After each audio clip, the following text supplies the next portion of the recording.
பொய்யை மட்டும் மூலதனமாக வைத்து ஒரு கட்சி இங்கே அரசியல் நடத்தி கொண்டிருக்கின்றார்கள். மதுரை மண் என்றால் நல்ல அரசியலை விரும்பக்கூடியவர்கள். கூர்ந்து கவனிப்பேன். ஒரு டீ கடையில போய் டீ சாப்பிட்டா கூட மதுரை மண்ணில் அரசியல் தான் பேசுவேன். எனக்கு ரொம்ப பிடித்த ஊர் அரசியல் பேசுவதற்கு மதுரை மண். ஏன் அரசியல் மாற்றத்திற்கான மண் நாங்க ஐயா? இந்த மண் எப்பொழுதுமே புதியவர்களுக்கு வாய்ப்பு கொடுக்க வேண்டும் என்று யோசிக்கக்கூடிய மண். அது மதுரை மண் மட்டும்தான். எல்லா தலைவர்களும் முதல் மாநாட்டை மதுரைக்கு தான் வருவாங்க. ஆளுங்கட்சி மதுரைக்கு, எதிர்கட்சி மதுரைக்கு, புதிய கட்சி மதுரைக்கு, இருக்கின்ற கட்சி மதுரைக்கு. யாராக இருந்தாலும் கூட மதுரையை நோக்கி படையெடுத்து வருகின்றார்கள் என்றால் மதுரை மண் அரசியலுக்கு எவ்வளவு முக்கியத்துவம் கொடுக்கின்றார்கள் என்பதற்காக. ஐயா, நமக்கு மதுரையில் ஒரு பெரிய பிரச்சனை என்னங்க ஐயா? மூர்த்தி டாக்ஸ்.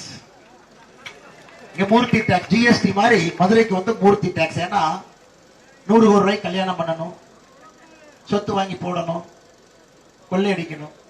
அதனால இந்த ஊர்ல மட்டும்தாங்க ஐயா தமிழகத்தினுடைய ஒரே ஒரு நிறுவனத்திற்காக மொத்த பத்திரப்பதிவு துறையும் ஒரு நிறுவனத்திற்காக கை கட்டி வேலை செய்யுது, ஜி ஸ்கொயருக்காக. பத்திரப்பதிவு துறை நமக்கெல்லாம் வேலை செய்யாதுங்க. மூர்த்தி அண்ணனுடைய ஃப்ரெண்டு ஜி ஸ்கொயருக்கு மட்டும்தான் வேலை செய்யும். வேற எதுக்கும் பத்திரப்பதிவு துறை வேலை செய்யாது. நைட்டு 8 மணிக்கும் பத்திரத்தை பதிவு பண்ணுவாங்க. ஆனா எனக்கு உங்களுக்கு அதை பதிவு பண்ண மாட்டாங்க. அதெல்லாம் தாண்டிங்க ஐயா, சமீபத்தில் தமிழகத்துல எல்லா கட்டுமான நிறுவனங்களும் ஒன்றாக சேர்ந்து ஒரு பேப்பர் ஆட் கொடுத்தாங்க.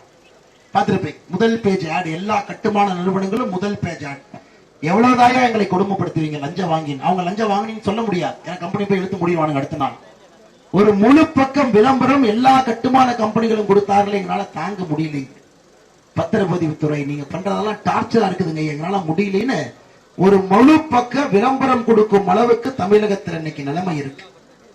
இங்க மட்டும்தாங்க ஐயா பத்திரப்பதிவு துறையில சஸ்பெண்ட் ஆனா ஒரு காசு, சஸ்பென்ஷன் ரிவோக் பண்ணா ஒரு காசு, டிரான்ஸ்பர் ஆனா ஒரு காசு, டிரான்ஸ்பர் ரிவோக் பண்ணி அதே இடத்துல போடணும்னா ஒரு காசு.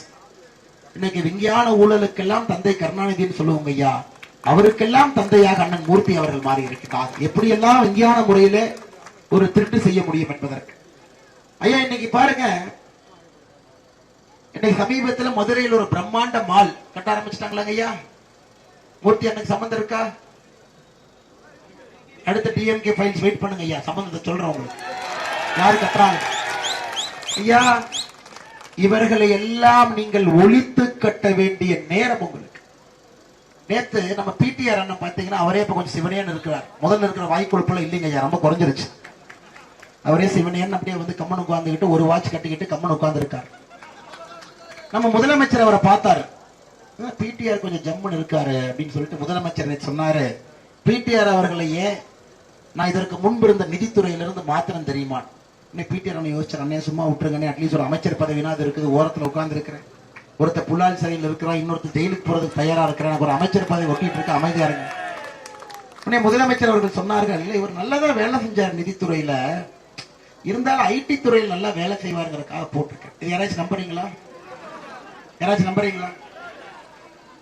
முதலமைச்சர் அவர்களே, பிடிஆர் அண்ணனுடைய டேப் வெறும் 8 நிமிஷம் தான் கேட்டீங்க. 1 மணி நேரம் 2 நிமிஷம் இருக்குது, கேட்கல. அதை கேட்டீங்கன்னா மொத்த கோபாலபுரமும் கடல்ல குதிச்சு தலைகீழா உள்ள போகணும் தண்ணிக்கு. கொஞ்சம் தான் சொல்லியிருக்கார். முதல் குடும்பம் 30,000 கோடி ரூபாய் கொள்ளையடிச்சிருக்காருன்னு 8 நிமிஷத்துல கொஞ்சம் தான் சொல்லியிருக்காரு. அதனால ரொம்ப எல்லாம் புகழ்ந்துடாதீங்க. அதுக்கப்புறம் நீங்க எல்லாம் தலைகீழா தண்ணிக்குள்ள குதிக்க வேண்டி வரும். அதனால இவர்களுக்கு அரசியல என்னன்னு தெரியலீங்க. அடுத்து என்ன பண்ணுவாங்க, எப்படி பாரதிய ஜனதா கட்சி யோசிக்கும், எந்த நேரத்துல எதை வெளியிடுவாங்கன்னே முதலமைச்சருக்கு தெரியுது. அவர் பாட்டுக்கு வாய்க்கு வந்ததை பேசலாம்.